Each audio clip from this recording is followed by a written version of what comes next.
Art Attack. This is Art Attack.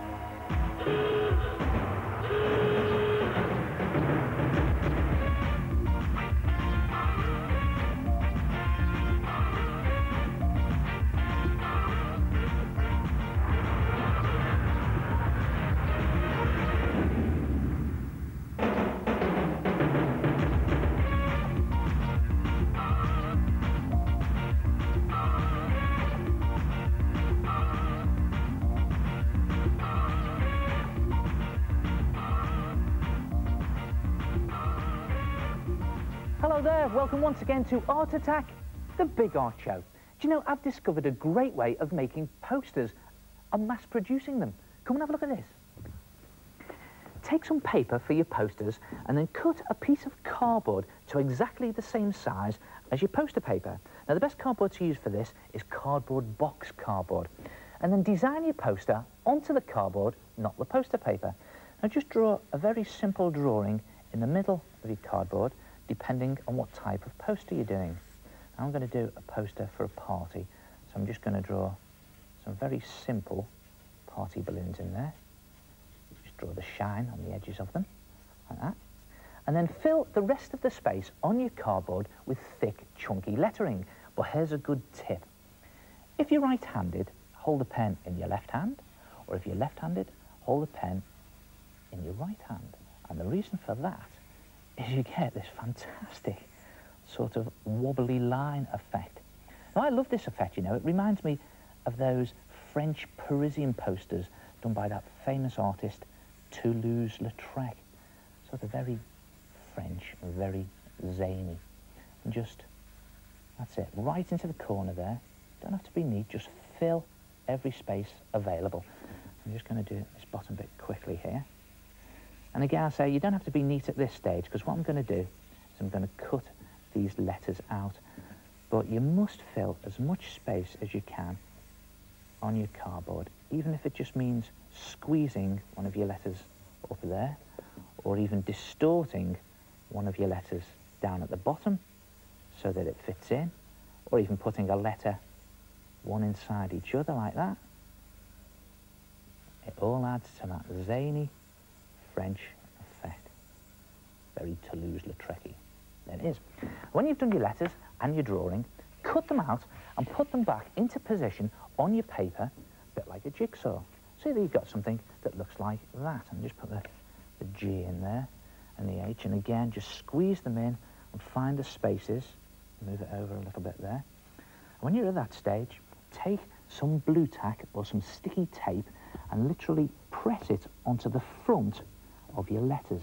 And just make sure it's firmly pressed on, because I'm going to use it to pick up my letter and then dip it into your poster paint. Now, as usual on Art Attack, things tend to get a bit messy, and this is where it can get messy. Let me just shake off the excess paint and then just bring it over and press it into position on your poster and print the first letter. There it is. It can be a bit tricky to pick back up. So just put it up there. And if it doesn't print like that up at the top, you just go over it again. And take the second letter, and again, I'm just going to press some blue tack onto it very firmly, like that, into the paint, trying to get it all covered. And again, back onto the poster, fingers crossed, into position, print it, squidge it on. Let's see if I can pull this one up this time. Holding onto the poster. Nope. It always fights with your paint like this, doesn't it? There it is, and you've got the A on. And go over the whole of your poster exactly like that. And when your poster's finished, hopefully it will look something like that. And whatever you do, don't throw away your cardboard shapes. Put them into an envelope when they're dry and save them. You can take them out any time and mass produce some more posters, all from that one pattern. The only thing to do now is to take your pen, look for the gaps on your poster, and just fill in other details, like the date. You can just squash them in the same zany effect, like that. And there it is, your poster. And then you just hang it up. and enjoy your party, or your dance class, or your sports day, or even your baked bean eating contest.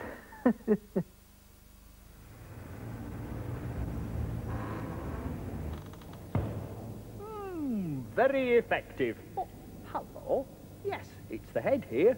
That's very simple. Just cut out cardboard shapes and letters and print with paint. But do be careful with the cutting. And you can make your poster say, whatever you want. Hey, whatever you want.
Oh, yes, that's very clever.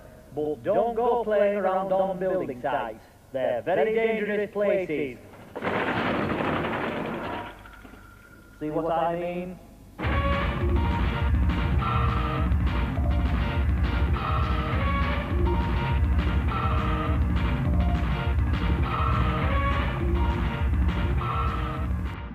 I've got a good tip for you to remember next time you're drawing cartoons or comic strips. Backgrounds are just as important as your main characters, but keep them simple. Now here's a cartoon character that I've drawn, and I've cut him out so I can practice him on different backgrounds. I'm going to start by putting him into a town scene. I'm going to put him on a street corner as a background, and just here behind him I'm going to draw a brick wall. Now I know what you're thinking. Oh no, brick wall? Thousands of bricks? We're going to be here forever? Well, when you're drawing cartoon brick walls, just draw 1 or 2 bricks in strategic places, like that, and there you get the effect of a brick wall. And as for the pavement itself, Well, you don't have to draw all the slabs. If you just draw those very thick slabs, or the big ones that go on the edge. And as for the road, well, you don't even have to draw the road. If you just draw a grid or a drain in the side there, well, it gives it over the impression that this is the road. In fact, if you want, you can even put a couple of cobblestones on the street. Now, I know there's not many cobblestone streets around nowadays, but it just gives over the effect of a street. What about the background in the distance? Well, do you remember that old tip, things fade when they get into the distance? Well, if we just draw a very faded background, and just draw in the outline of the roofs, a church there, maybe a couple of chimneys, and again, it's giving over the effect of a town in the background. What I'm drawing here, again, just very lightly, doesn't have to be neat. I'm going to draw a block of flats. Now, if you draw in flats or tall buildings, just hint at the windows by putting a couple of dots in. And there he is. Your character is on a town background. What about the countryside? Okay, just swap over the paper, lift over my character. Now, the good thing about cutting out your character is you can just keep practicing your backgrounds.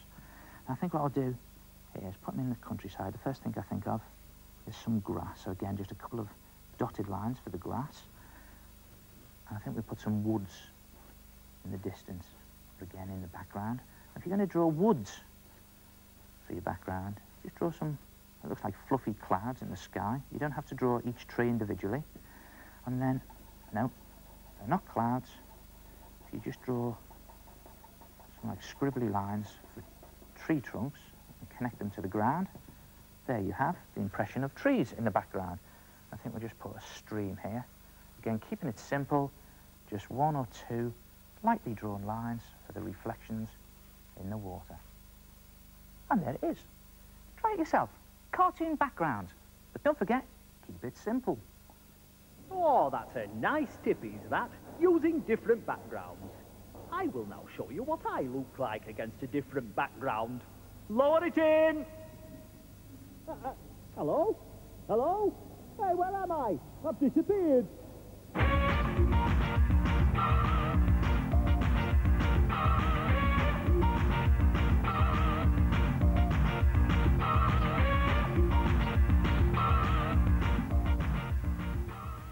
Hello, I'm Mark. This is my black and white picture. I stuck the black one on the white one and the white one on the black one to make my picture. My name's Leslie and I made a picture of a clown out of black and white paper. I put the black paper onto the white paper and the white paper onto the black paper. My name is Ben Frost. On this picture I made a black background. Then I cut half a bird out of black paper. I used it as a template to draw a white bird. Then I stuck them on here. Yes, that's a good architect from Aylesford Primary School. I suppose you could call them sort of negative pictures. Well, all you need is two different coloured pieces of paper and just cut one half the size of the other. And then place the smaller one on top of the bigger one.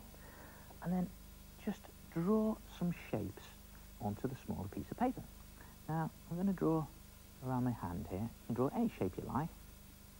I'm just going to draw all the way around my hand. I'm sure you've done this a million times before, but not like this, I hope.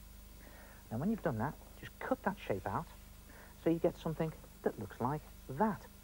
Put a bit of glue on the back of it and then just stick it to one side of the big piece. Just put it into place and press it down firmly, and there it is.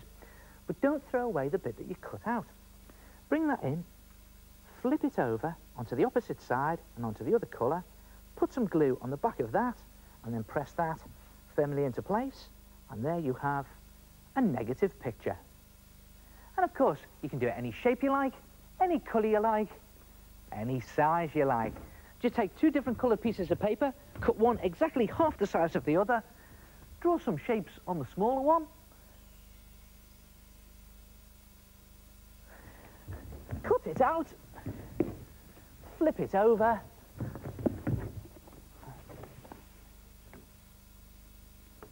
and there it is.